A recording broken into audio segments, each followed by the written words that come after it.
Hello everyone, welcome back to my channel. Today recipe వచ్చేసి ఇవాళ వినాయక చవితి కదా, బుజ్జి బుజ్జి గణపతికి ఎంతో ఇష్టమైన కుడుములు ఉండ్రాలు ఎలా చేయాలో వీడియోలోకి వెళ్ళిపోదాం.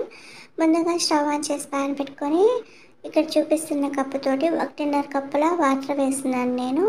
కప్ అయినా లేదా గ్లాస్ అయినా ఏదైనా మెజర్మెంట్ తీసుకొని మీరు ఇప్పుడు 1.5 కప్పు వాటర్ వేసిన తర్వాత ఇవి మరుగుతూ ఉంటాయి. ఈలోపు పచ్చెనపప్పుని 2 గంటల ముందు నానబెట్టుకున్నాను. వాటర్ అన్నీ వంపేసిన తర్వాత పచ్చెనపప్పుని వాటర్లోకి వేసుకొని ఒక పొంగు వచ్చేదాకా బాగా ఉడికించుకుందాము.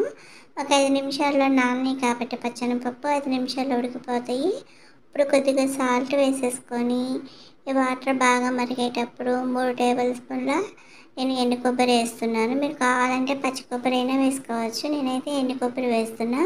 ఇప్పుడు ఇవన్నీ కూడా బాగా కలిపేసి ఉప్పు, కొబ్బరి, వాటర్ అన్నీ కూడా కలిపేసుకొని ఒక 5 నిమిషాలు ఇలా బాగా పొంగొచ్చేదాకా మరిగించుకుందాము. ఇప్పుడు 1 టీ స్పూను నెయ్యి వేసుకొని మరలా పొంగించుకుందాము. వీటిని ఒక పొంగొచ్చేదాకా బాగా మరిగించుకోవాలి.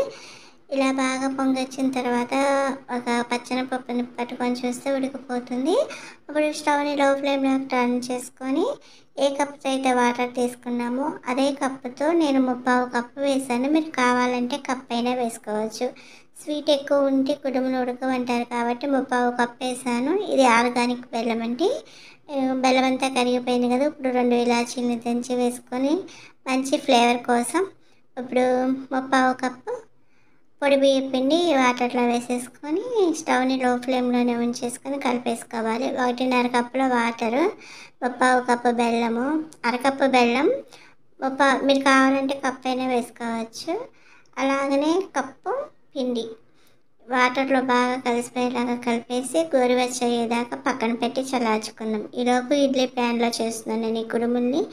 ఇడ్లీ ప్యాన్ తీసుకొని ఇట్లా ప్లేట్లు ఉంటాయి కదా, దానికి నెయ్యి వేసుకొని మొత్తం స్ప్రెడ్ చేసేసుకోవాలి. ఇలా వేలతో కానీ బ్యాచులర్తో కానీ ఇట్లా మొత్తం స్ప్రెడ్ చేసేసుకొని వీటిని పక్కన పెట్టుకొని పిండిని బాగా మద్దన చేసుకోవాలి. ఇక్కడ వీడియోలో చూపిస్తున్నట్లు కిందకి మీకు మొత్తం తీసుకొని కలుపుకోవాలి. కొంచెం వేడిగానే ఉంది. నెయ్యి తడి చేసుకొని ఇట్లా మొత్తం కలిపేసుకొని బాగా సాఫ్ట్గా వచ్చేదాకా కలిపేసుకొని చిన్న చిన్న పిండిలో నుంచి చిన్న చిన్న పిండి ముద్దలు తీసుకొని ప్లేట్లోకి పెట్టేసుకొని దాన్ని కుడుములాగా వత్తేసుకోవాలన్నమాట. చాలా సింపుల్. ఇక్కడ వీడియో క్లిప్లో చూపిస్తున్నట్లు చూడండి. రౌండ్గా చేసుకొని ప్లేట్లో పెట్టాక వేలుతో దీన్ని ఇట్లా స్ప్రెడ్ చేసుకోవాలి. ఇలా స్ప్రెడ్ చేసుకుంటే చక్కగా ప్లేట్ అంతా ఇదైపోతుంది. మనం నెయ్యి అప్లై చేసాం కాబట్టి ఉడకంగానే స్పూన్తో తీయడానికి మంచిగా వస్తుంది అన్నమాట.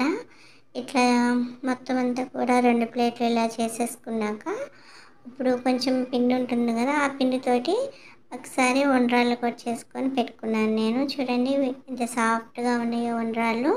1 కప్పు నీళ్ళు పోసుకొని సరిపడిన నీళ్ళు పోసేసుకొని 2 ప్లేట్లు కూడా పెట్టేసుకొని మీడియం ఫ్లేమ్లో ఒక 10 మినిట్స్ ఉడికిచ్చేస్తే గణనాథునికి ఎంతో టేస్టీగా ఉండే కుడుములు ఉండ్రాళ్ళు రెడీ అయిపోయినాయి. చూడండి 10 మినిట్స్ తర్వాత ఆల్రెడీ మనం వేడి వాటర్లో పిండిని బాయిల్ చేసాం కాబట్టి ఇవి ఒక 10 మినిట్స్ కన్నా ఎక్కువసేపు పట్టవు. ఇప్పుడు కుడుములను పక్క ఉండ్రాలను పక్కన పెట్టేసుకొని బుజ్జి గణపతిని పెట్టేసుకుంటే ఎంతో టేస్టీగా ఉండే కుడుములు ఉండ్రాళ్ళు రెడీ అయిపోయింది. వీడియో కనుక నచ్చినట్లయితే like and share, subscribe. Thank you.